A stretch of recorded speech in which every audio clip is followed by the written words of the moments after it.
신실하신 하나님, 실수가 없으신 좋으신 나의 주.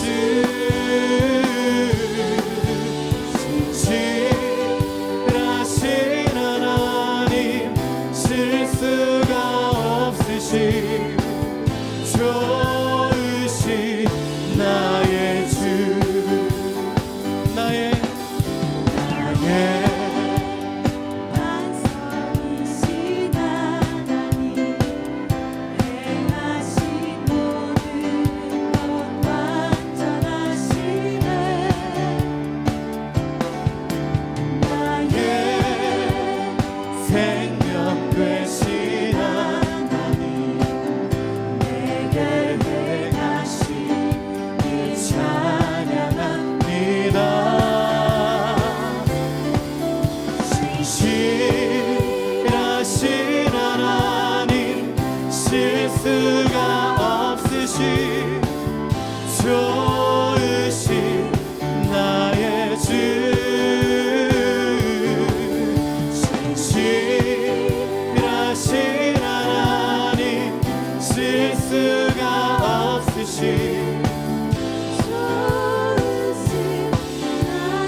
고치시리라.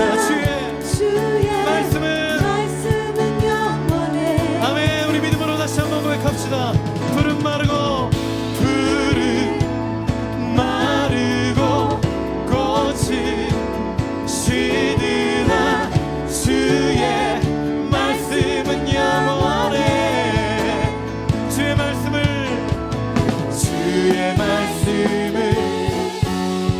믿는 자 그의 구원을 얻으리. 주의 말씀을 행하는 자 그의 능력을 보게 되리라.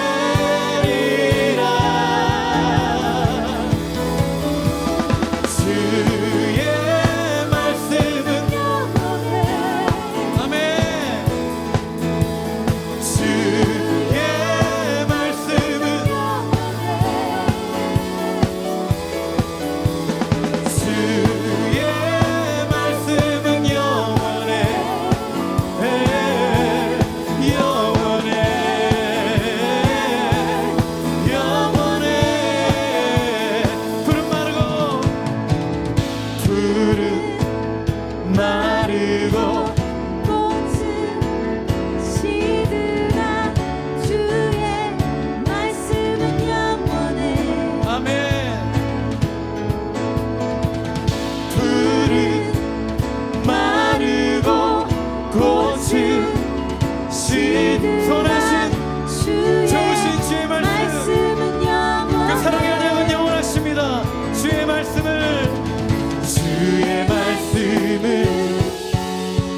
믿는 자 그의 구원을 얻으리. 주의 말씀을 행하는 자 그의 능력을 보게 되리라. 주의 말씀은 영원해. 주의 말씀은 영원해. 주의 말씀은 영원해. 영원해. 영원해. 신실하신 하나님, 신실하신 하나님, 실수가 없으신 좋으신 나의 주. 신실하신 하나님, 실수가 없으신 좋으신 나의 주. 좋으신 나의 주.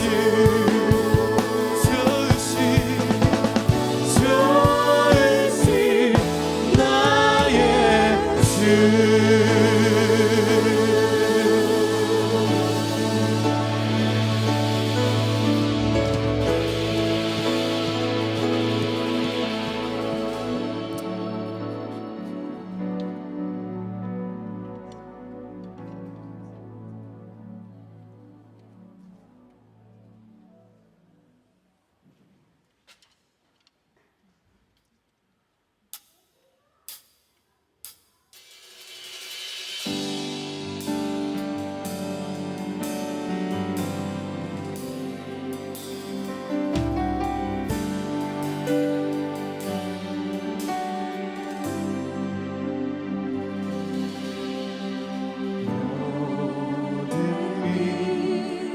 민족에게 주소 영 부어주소서.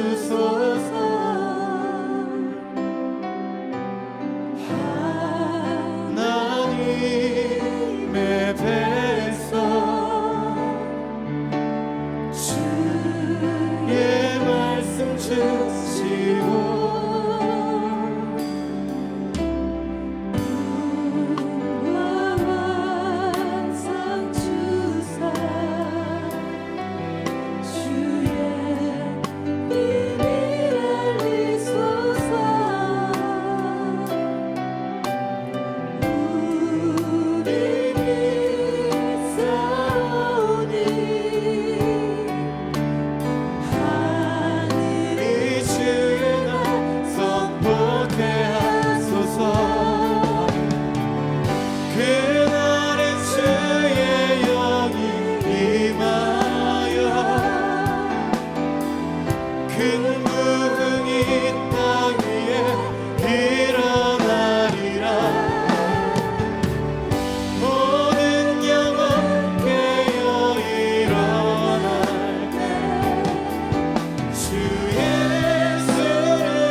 영광에게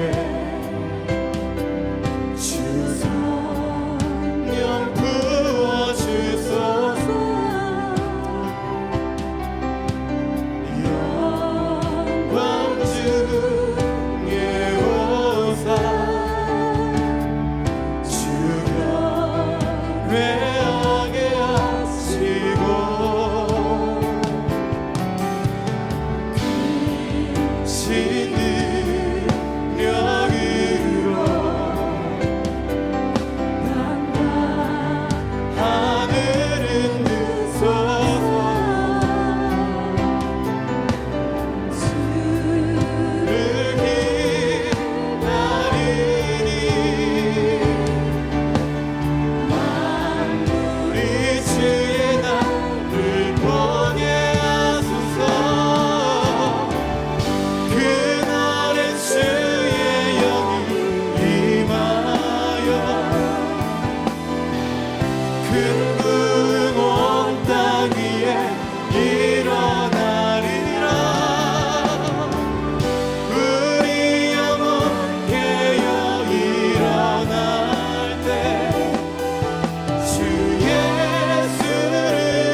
나의 고난을 보시고 나를 건지소서.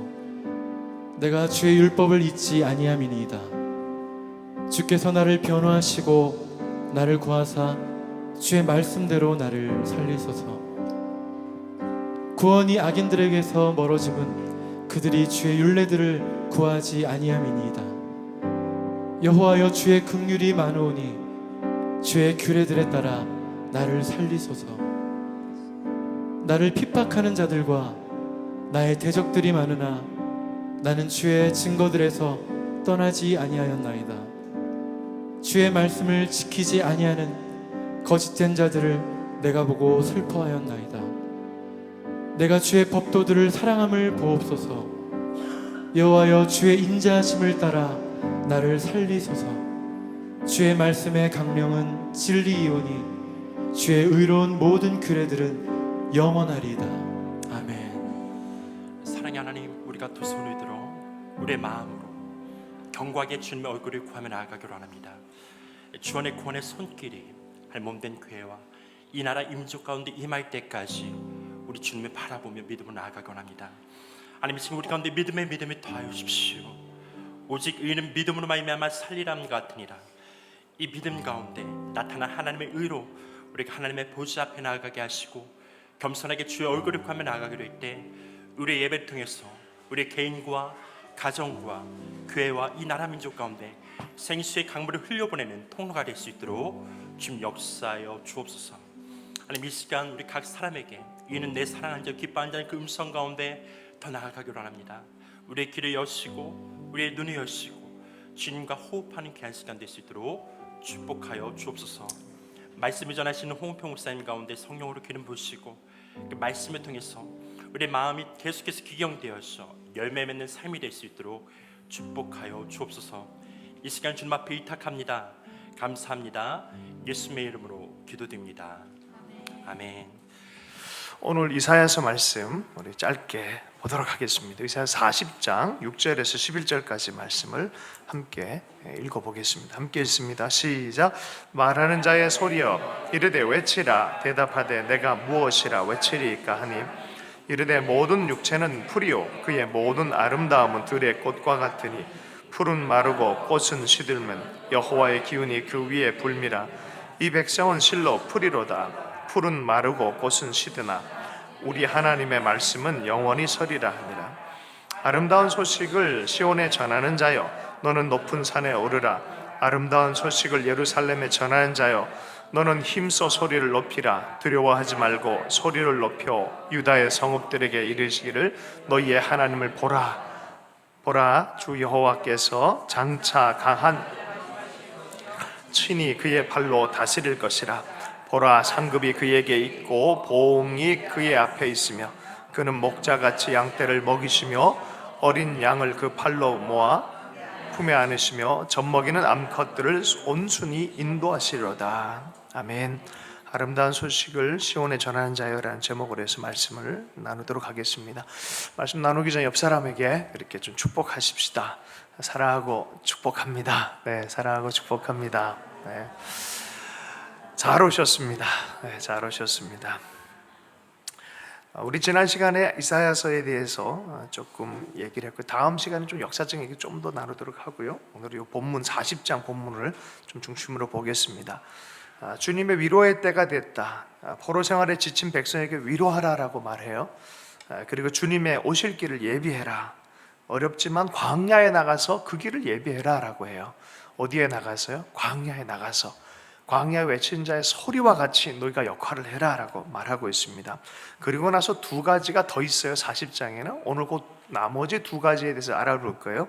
그것이 오늘 이 말씀에 보면은 이렇게 외치라라고 말합니다.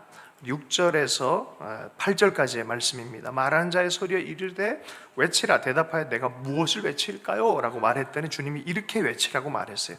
모든 육체는 풀이요 그 모든 아름다움은 들의 꽃과 같으니 인간 삶 자체가 풀과 같다. 거기서 나오는 영예와 모든 것이 꽃과 같다라고 그렇게 외치라는 거예요. 7절 8절 함께 읽어보겠습니다. 시작. 풀은 마르고 꽃은 시들민 여호와의 기운이 이 백성은 실로 풀이로다. 풀은 마르고 꽃은 시드나 우리 하나님의 말씀은 영원히 서리라 하라. 할렐루야. 혹자는 이 본문에 이 오스트레일리아의 수도 그 시드니가 나온다라고 뭐 이렇게 농담을 하기도 해요. 푸른 시드니. 그래서 여러분, 푸른 뭘 상징하면 사람을 상징해. 사람. 예. 우리 인생은 시들게 돼 있다는 게, 반드시 시들게 돼 있다는 게. 무화 11홍이라는 그 한자 표현이 있어요. 아무리 붉은 꽃도 10일 이상은 못 간다라는 게, 인간의 모든 영광도 알고 보면은 별것 아니다라는 거예요. 제가 아는 목사님과 이렇게 연남동을 걸어가는데 피켓을 하나 이렇게 보게 됐어요. 얼마나 웃었는지 몰라요. 우리가 서로 이게 하여튼 자기 자랑이나 이런 부분에 대해서 서로 담론을 나누고 한참 얘기를 하다가 가고 있었는데 from J 그래가지고 J로부터라고 했더니 그 다음에 한 글자가 딱 한 문장이 있는 게 뭐라고 쓰였냐면 까불지 마라 기껏해야 30년이다. From J. 그래서 마치 예수님으로부터 까불지 마라 기껏해야 30년 이런 거 오는 거예요. 그래서 얼마나 웃었는지 둘이서 많이 웃었어요. 그 사진도 찍었어요. 맞아요. 인간의 삶이 기껏 해봐야 30년이에요. 그리고 아무리 뭔가 화려하고 좋아 보여도 반드시 시들게 돼 있다는 그걸 얘기하라는 거예요. 인간의 한계에 대해서 얘기하라는 거예요. 너는 외쳐라. 인간이 별거 아니다라는 거예요. 외치라는 거예요. 많은 시인들이 풀에 대해서 얘기하기도 하고 꽃에 대해서 얘기를 해요. 일순간의 꽃이지만 꽃 아니냐, 아름다운 거 아니냐라고 예술가들 노래하기도 합니다. 그러나 반드시 시들게 돼 있다는 거예요. 우리 인간이 유한하고 죽음을 향하는 존재라는 거예요. 어떻게 보면 생로병사라는 이 흐름들을 따라갈 수밖에 없는 그런 제한적인 존재라는 거예요. 제가 생각보다 건강한 사람이었어요. 1000m 달리기 하면 항상 1등 하고요. 오래 달리기 하면은 그거 참 잘했어요. 제가 어느 날부터 가서 피식피식 걷지도 못하고 막 갑자기 막 어지러워지기 시작하고 고혈압, 고지혈, 당뇨, 간 하여튼 할렐루야. 할렐루야가 아니라 거의 놀렐루야 수준으로 그냥 그렇게 그냥 그러더라고요. 자신할 수 없더라고요. 제가 뛰고 이런 관리 잘 하십시오. 주신 건강 그래도 관리 잘하길 축복합니다. 제한적인 육체가 시간과 공간에도 제한이 있고 소유에도 제한이 있어요. 먹는 것도 요새 먹는 거 묵상 많이 해요. 여러분 입맛 없으면 어떻게 하는지 아십니까? 옛날에 밥맛이 너무 좋은 분들 계시죠? 그런데요, 너무 좋은 거 찾다 먹다 보면 입맛이 도리어 없어져요. 먹을 게 없어져요. 어르신들이 옛날에 그래서 뭘 먹었냐? 쓴나물을 먹었어요. 쓴나물을 먹으면 입맛이 돌아온다 그래요. 왜 그래요? 좋은 거 찾아보면 도리어 좋은 게 막 사라져. 그런데 소박하고 검소하고 또 때로는 쓴나물을 먹을 때 입맛이 돌아오는 거예요. 사람에게는요 참 그렇습니다. 뭔가 막 다 할 것 같은데 뭔가 한계점들이 있어요. 우리 욕망에도 그래요. 사람의 속성에도 그렇습니다. 영화 제목 그런 게 있어요. 욕망이라는 이름에 뭐라고요?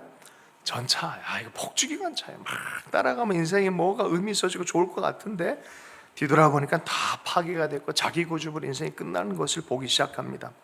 이것을 사람들은 미성숙이라고 부르기도 하지만 성경에는 명백하게 이것을 유전인자라고 얘기를 해요. 죄의 유전인자가 있다라고 말하는 거예요. 모든 인간이 죄를 범하였음에 하나님의 영광에 이르지 못하였더라. 우리 삶 안에는 이러한 죄성들이 있다라는 거예요. 자기 스스로에 대한 한계점을 깨닫지 못하고 자기가 신의 자리에 올라가려고 하는 이런 죄성들이 다 있고 자기 죄악으로 자기가 멸망하는데도 불구하고 고집 부리는 것이 우리 안에 다 있다라는 거예요.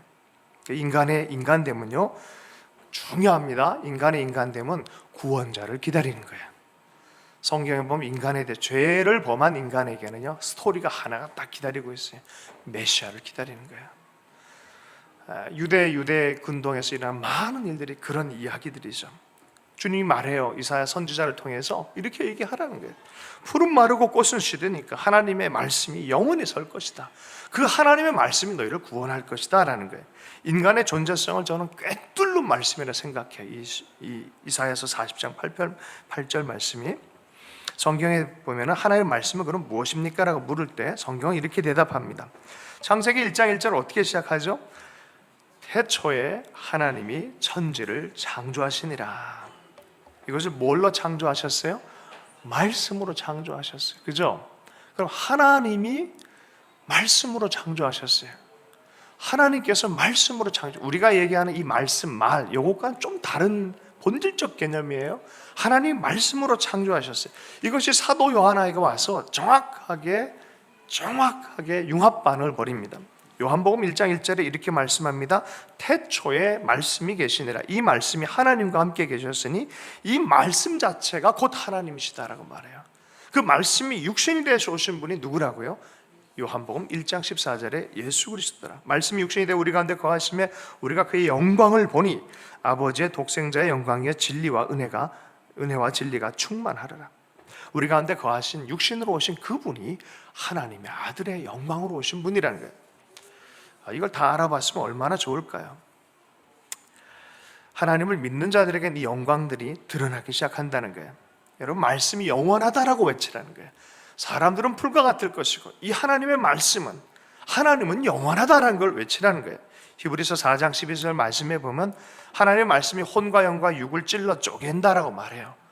그것이 찔러 쪼개지고 분리되어지고 온전해지게 회복되기, 진단되어지고 회복되기 전에는 이 육체는 불의의 병기가 될 거라는 거예요. 그러나 말씀이 우리에게 닿기 시작할 때 영과 혼과 육이 하나님의 의의 병기로 변화가 된다는 거예요. 여러분, 병원에 가보면요, 잘 진단하는 분들이 있어요. 잘 진단되면 잘 치료를 받는 초기가 시작되어집니다. 인간에 관해서 잘 진단되어야 돼요. 말씀으로 잘 진단돼야 인간들은요, 치유가 일어나고 구원이 일어나는 줄로 믿습니다. 하나님의 말씀만이 영원히 섭니다. 하나님의 말씀 앞에 설 때 인간은 인간다워집니다. 아멘이십니까? 네. 하나님의 말씀 앞에 비로소 섰을 때, 하나님의 말씀을 인정하고 그 앞에 섰을 때, 그 말씀의 진단을 받아들였을 때 인간은 인간다워집니다. 인주혁명이 약 7만 년 전에 3만 전 사이에 출현했다라는 그런 얘기가 있어요. 조금 얘기를 한번 해보도록 하겠습니다. 새로운 사고방식과 의사소통이 되어졌다는 거예요. 무엇이 이걸 촉발했을까? 그랬더니 이건 우리는 잘 모른다. 어느 날 갑자기 그렇게 됐다는 거예요. 가장 많은 사람들이 믿는 이론이 우연히 유전자 돌연변이가 생겨서 사피엔스의 뇌의 내부 배선을 바꿔서 시작을 했다는 거예요. 그 덕분에 전에 없던 방식으로 생각할 수 있게 되어지고 완전히 새로운 유형의 언어를 사용해서 의사소통을 할 수 있게 되어졌다는 거예요. 우리가 아는 한 그것은 순수한 우연의 산물이라. 누가 얘기한 겁니까? 유발 하랄이라는 사람이에요. 사피엔스라는 책에서 얘기한 거예요. 44쪽에서 김영사. 뭐예요? 아무리 위대한 역사학자이고 아무리 위대한 인류 문화학자여도 그것에 대해서 설명할 길이 없으니까 우연이라고 말합니다. 파스칼의 방세에서는 이렇게 얘기를 한다고 합니다. 인간은 인간을 넘어선다. 유명한 선언이란 거예요. 인간은 인간을 넘어선다. 이게 뭔 소리예요? 인간은 하나님의 형상대로 지음을 받았기 때문에 인간을 넘어서는 존재, 즉 인간 이상의 존재라는 거예요. 파스칼은 이것을 은혜의 눈으로 보니까 이것이 꿰뚫어진 거예요. 철학은 인간을 단지 인간 범주 안에 설명하려고 하기에 모든 철학적 시도가 실패로 돌아갈 것이다 라고 예견했습니다. 성경은 이렇게 얘기를 합니다. 하나님을 없다라고 말하는 자가 가장 미련하고 교만한 자다라고 시편 14편에서 말씀합니다. 하나님이 인간의 삶에서 배제될 때 인간의 시선은 온전히 인간 자신에게 맞추어집니다. 그리하여 하나님의 섭리는 모든 것이 우연이 되고 마는 것입니다. 지금까지 박사학위도 받으시고 북한도 연결 다 우연이죠. 말도 안 되는 우연이죠. 어째 이런 우연들이, 그죠?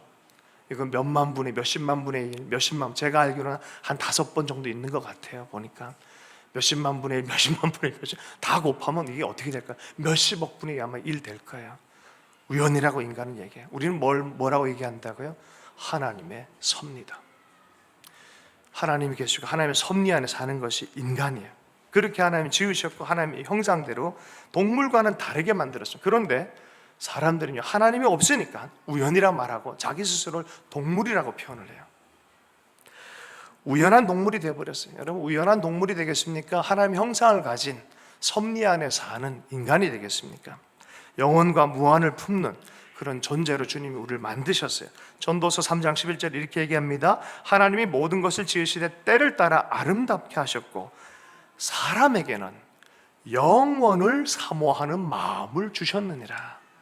영원한 세계, 인간의 제약된 것을 넘어가는 하나님께 속해진 속성들과 연합하고자 하는 영원을 사모하는 마음을 주셨느니라 라고 말씀합니다. 그러므로 인간은 하나님께서 역사를 만들어 가시는 것을 믿고 그를 의지하여서 기도해야 될 줄로 믿습니다. 이 땅에서 행복과 정말 복을 여러분 간구한다 원하면 하나님을 인정하고 그분 앞에 무릎 꿇기를 축복합니다. 나라를 위해서도 그렇고 가정을 위해서도 그렇고 개인을 위해서도 이러한 기도를 멈추지 말아야 하는 줄로 믿습니다. 목요일 날 Thy Kingdom Come이라는 제목으로 해서 나라를 위해서 기도하는 이유도 이 하나님을 알기 때문에 하는 것입니다. 내 인생의 주인은 누구다? 나라고 말하면 안 돼요. 그죠? 내 인생의 주인은 나인데 하나님 안에서 나. 할렐루야. 여러분 돈 사랑하시죠? I love money. 그죠? I love money만 있으면 큰일 나요. I love money 뭐라고요? In God. 하나님 안에서 삶의 주인이 되길 축복합니다. 칼 융이라는 분이 자아와 자기에 대해서 얘기를 할 때 자아라는 개념에 대해서 얘기를 합니다. 그러니까 자기라는 개념은 이 무식의 세계까지 다 통칭해가지고 어떻게 보면 하나님이 이 사람에게 살라라고 하는 어떤 걸 찾아가는 화해되고 통합된 개념을 자기라고 얘기를 해요. 그러나 그러지 않고 그냥 태어난 대로 보이는 의식 안에서 사람들이 뭐라고 한 선입견 혹은 트라우마 여러 가지 상처 이런 걸로 만들어진 자아를 따라서 거기에서 오는 욕망을 따라서 보이는 대로만 살아가는 것을 자아라 그래요. 자기가 아니라 칼 융의 개념이에요. 그렇게 살아갔다는 망한다는 거예요. 여러분이 심리학 내에서도 그렇게 사는 건 망한다라고 얘기한다니까요. 자기의 섭리와 부르심을 따라서 통합하면서 살아가는 지혜가 있어라라고 말해요.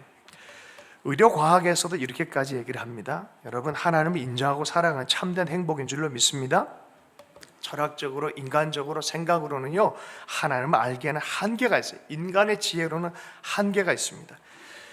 이여령 교수님이 철학자로서 또 많은 이 사람들 가르치는 교수로서 활동을 많이 하셨잖아요. 도무지 안 믿어지더래요. 근데 따님 되시는 분이 변호사 이민아 변호사가 예수 믿기 시작하고 병든 것이 낫기 시작하고 성령 체험을 하고 그러니까 논리로는 아무리 해도 안 되는 거예요. 그런데 이 딸에 대해서 하나님 경험을 한 것에 대해서 부인을 못 하겠더래. 그래도 어느 날 도쿄에서 무릎을 꿇었어요. 그래서 세례를 받았어요. 그래서 지금은 누구보다 영적 세계에 대해서 깊은 차원의 알미 시작이 되어졌습니다. 한 의사 선생님, 최고의 의사 선생님이 아주 유명한 목사님, 제가 잘 아는 여러분들 알 거예요. 이름 밝히지 않을게요. 아주 유명한 목사님, 초기의 일입니다. 의사 선생님은 예수를 안 믿는 분인데 부인 때문에 교회에 나오는 거예요. 늘 담임 목사님의 설교를 들으면 저것도 미친 짓 한다.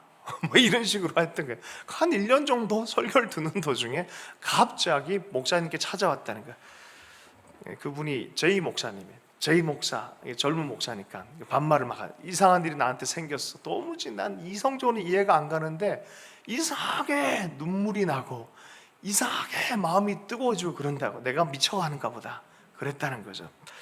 여러분 미쳐가는 게 아니라 지성을 뛰어넘는 영성적인 깨달음이 생기기 시작하는 거예요. 하나님의 영광을 일시로 아는 역사가 일어나기 시작해요.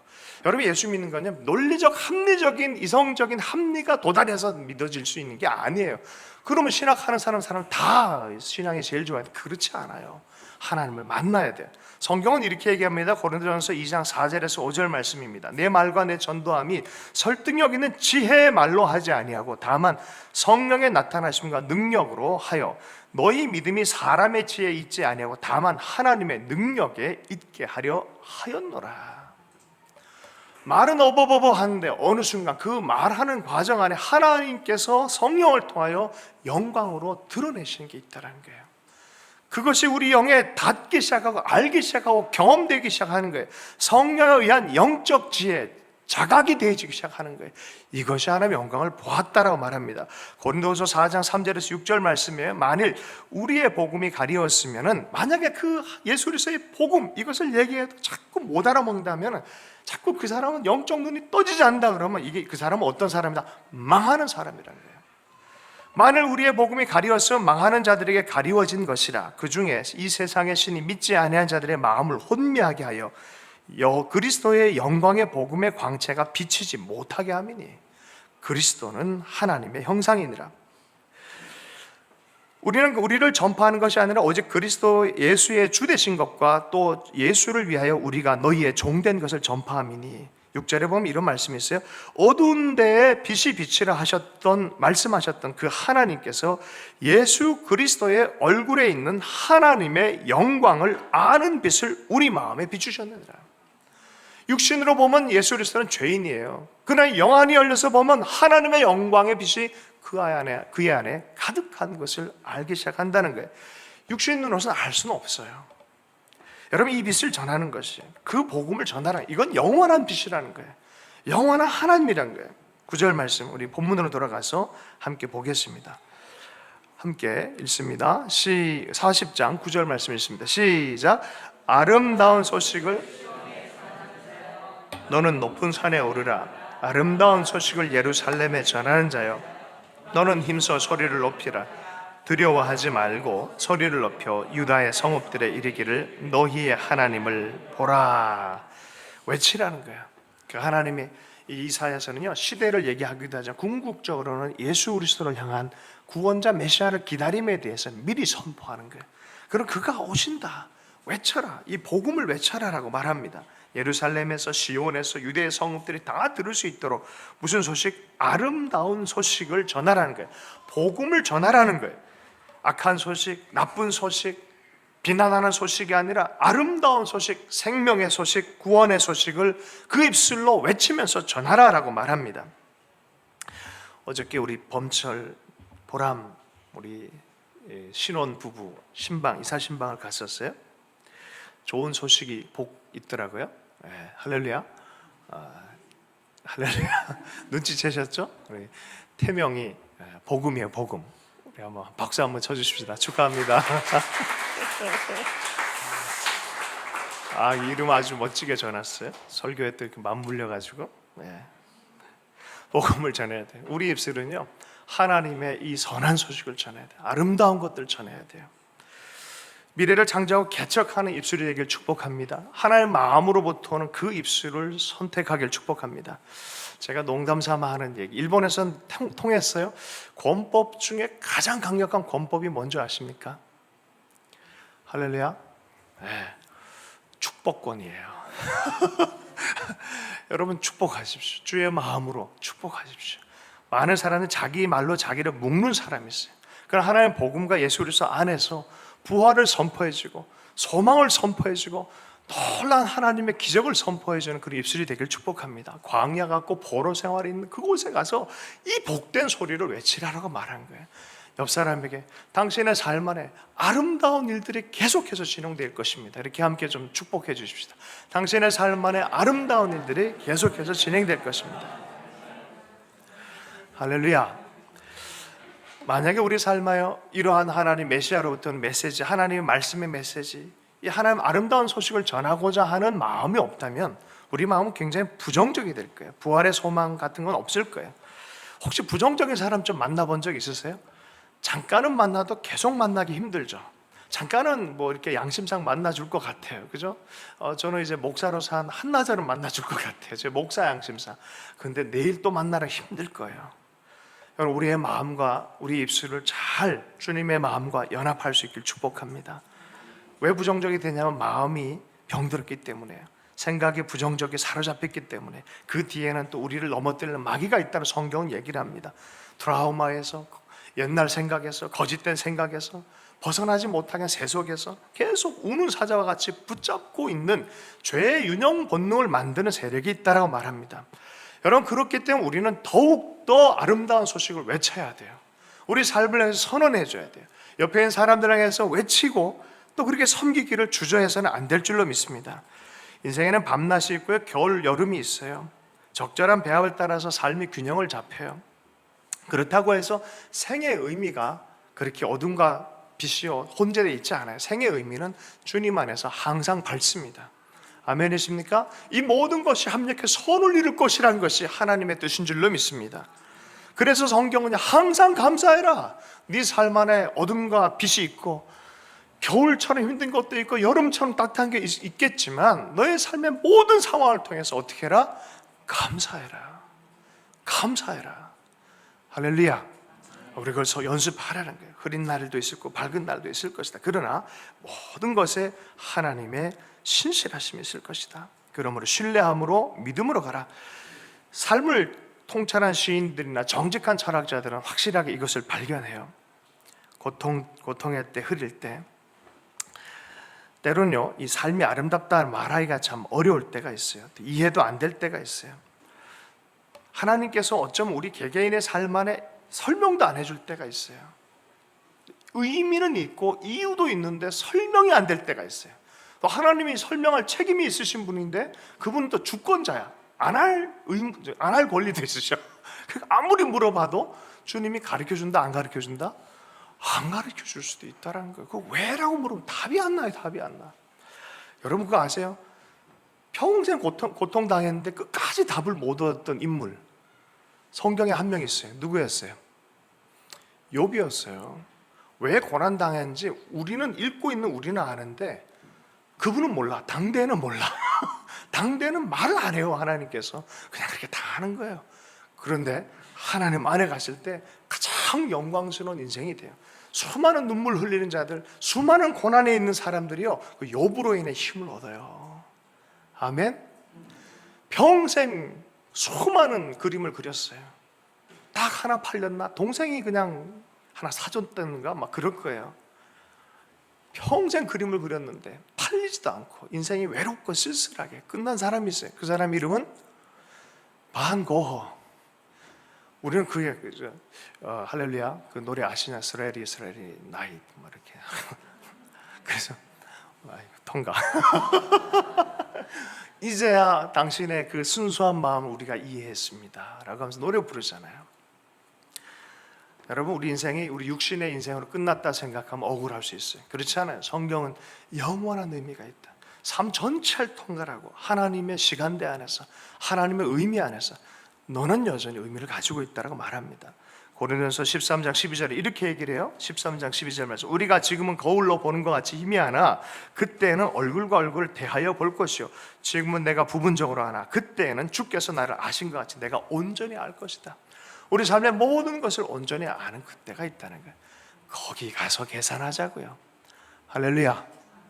그러므로 여러분 하나님께서 하나님 안에 있는 모든 사람들의 눈물을 닦아준 때가 있어요.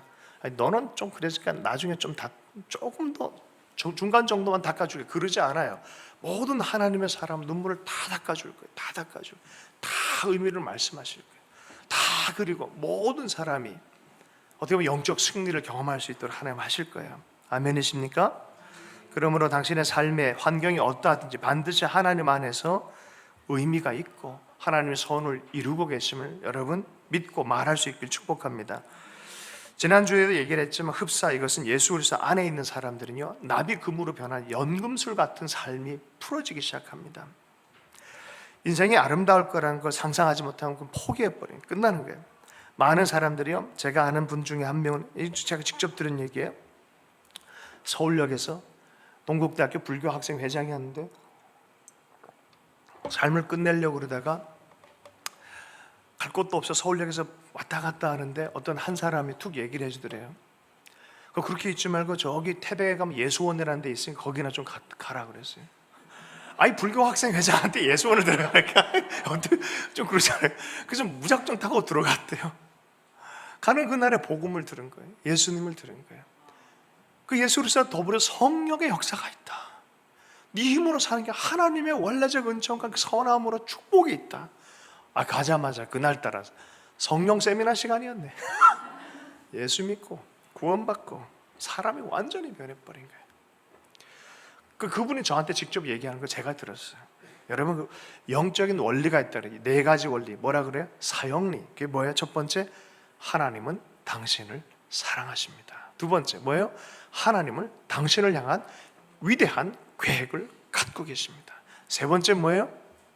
모든 인간은 죄를 범했고 이 죄의 진단을 받고 해결해야 됩니다. 네 번째 뭐예요? 이 죄의 해결을 위해서 하나님의 아들 예수 그리스도가 오셨고 십자가에 죽어주셨으면 당신의 죄와 허물을 위해서입니다.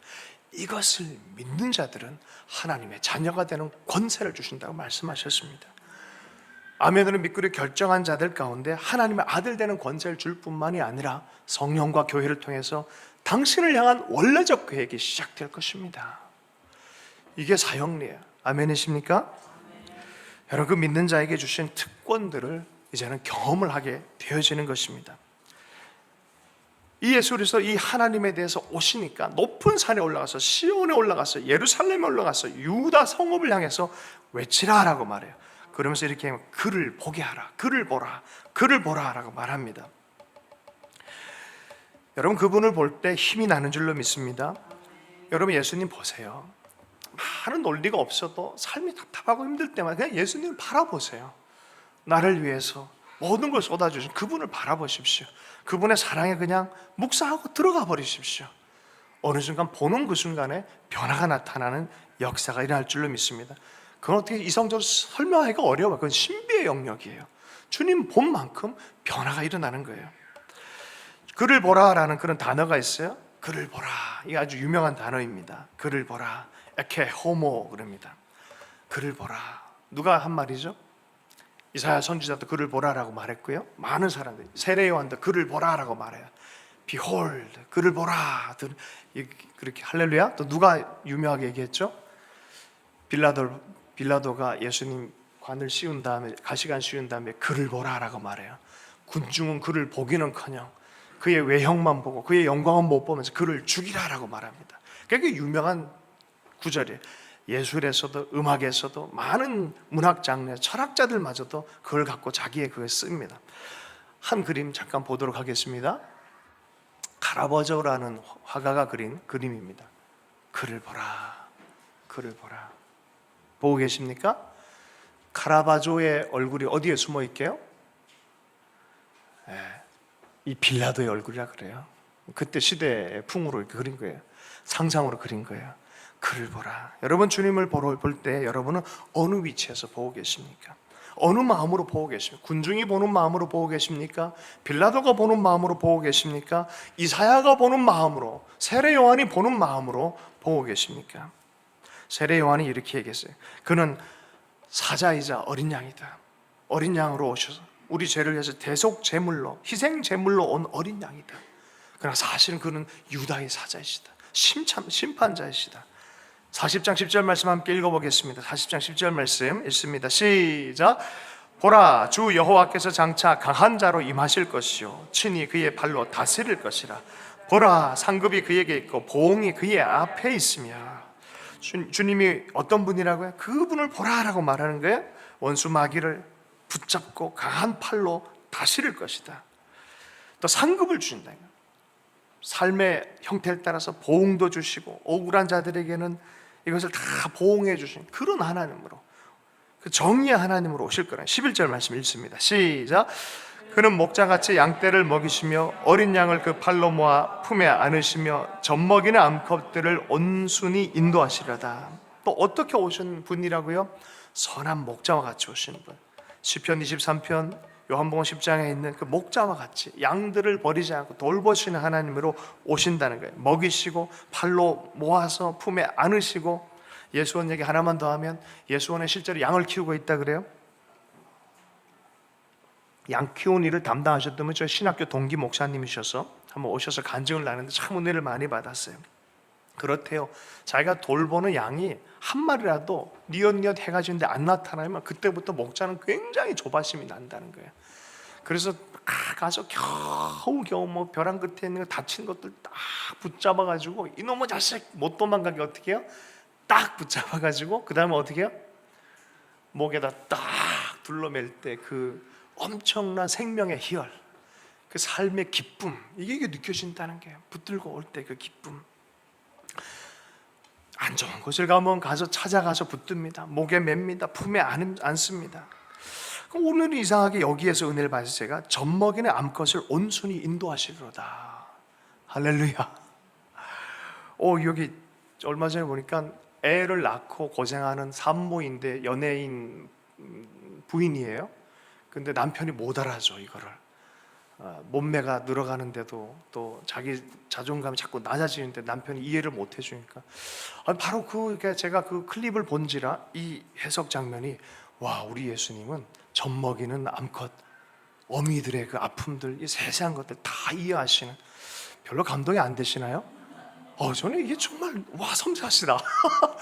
각자의 스토리에 따라서 그의 상황에 따라서 인도하시는 그 섬세하신 하나님, 그 하나님, 그 사랑과 궁휼로 베푸시는, 특별히 약자에게는 한없이 궁휼로 더 다가오신 그 하나님, 이 강하고 목자 되신 하나님이 영광이라는 거예요. 그렇게 오시겠다는 거예요.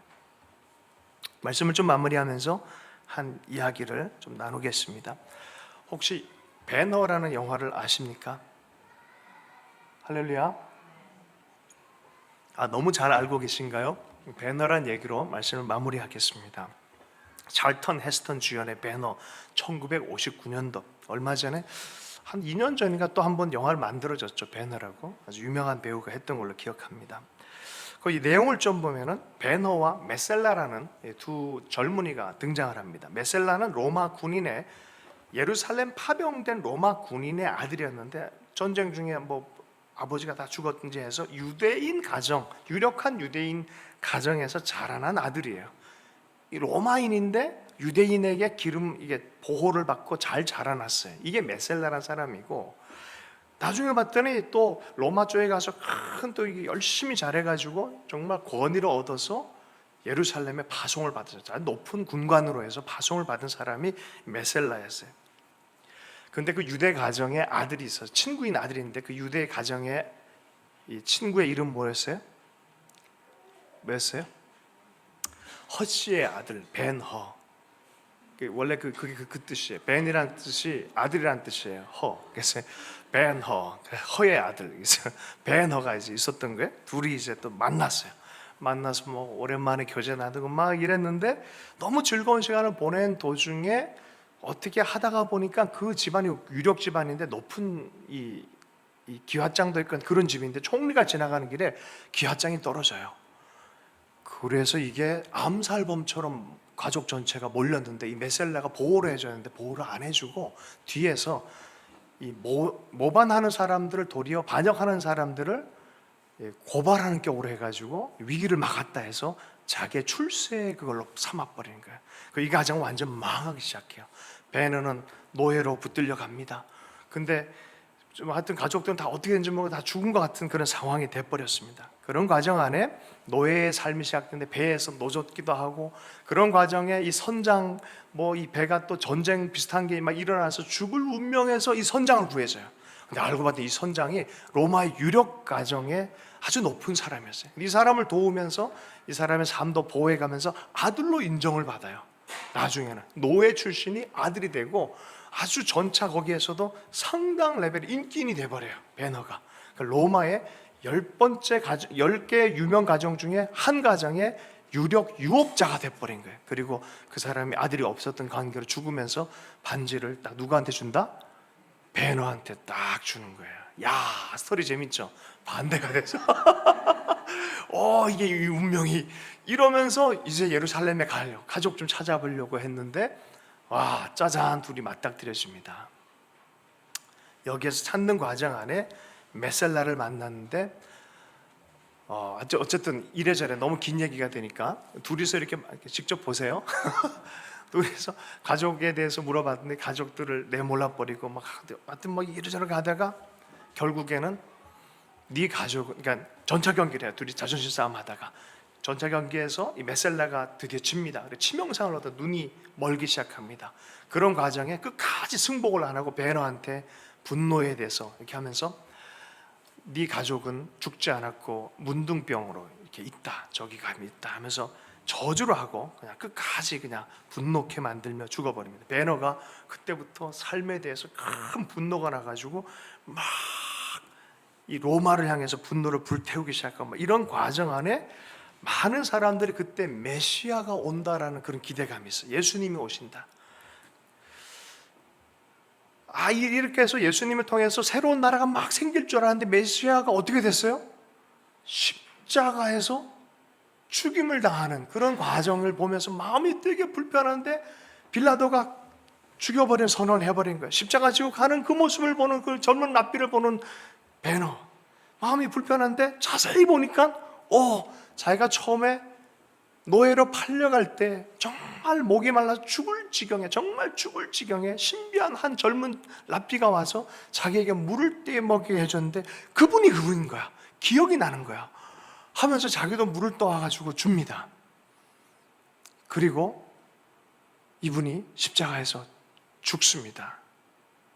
로마도, 하여튼 이 유대도, 자기 인생도 왜 이렇게 허망할까라고 절망의 그 가운데 있는데 번개가 바박 치면서, 할렐루야, 어저께 번개가 마른 하늘에 번개 쳤다면서요. 일산 쪽에, 파주 쪽에 번개가 팍 치고 비가 막 내리는 과정에 무슨 일이 생기냐면은 자기 엄마와 그 누이가 문둥병에서 치유를 받습니다. 그 치유의 경험을 하고 그 현장에 돌아와요. 돌아와서 베너가 죽으신 저분이 그 하나님이신 것을 이해하기 시작하는 거예요.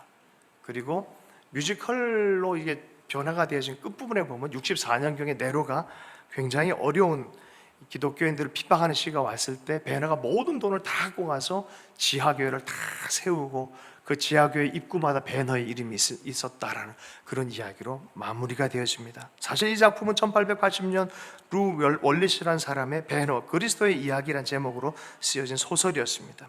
이 사람도 1890년 자기가 강연에서 이렇게 유명해질 줄 몰랐다는 거예요.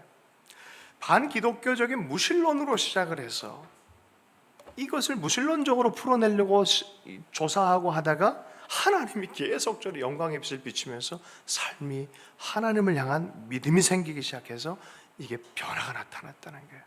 간증으로 돼버린 거예요. 이렇게 써놨어요. 이전에는 확신이 없고 베너를 쓰는 과정에서 겸허하게 되고 하나님을 경험했다.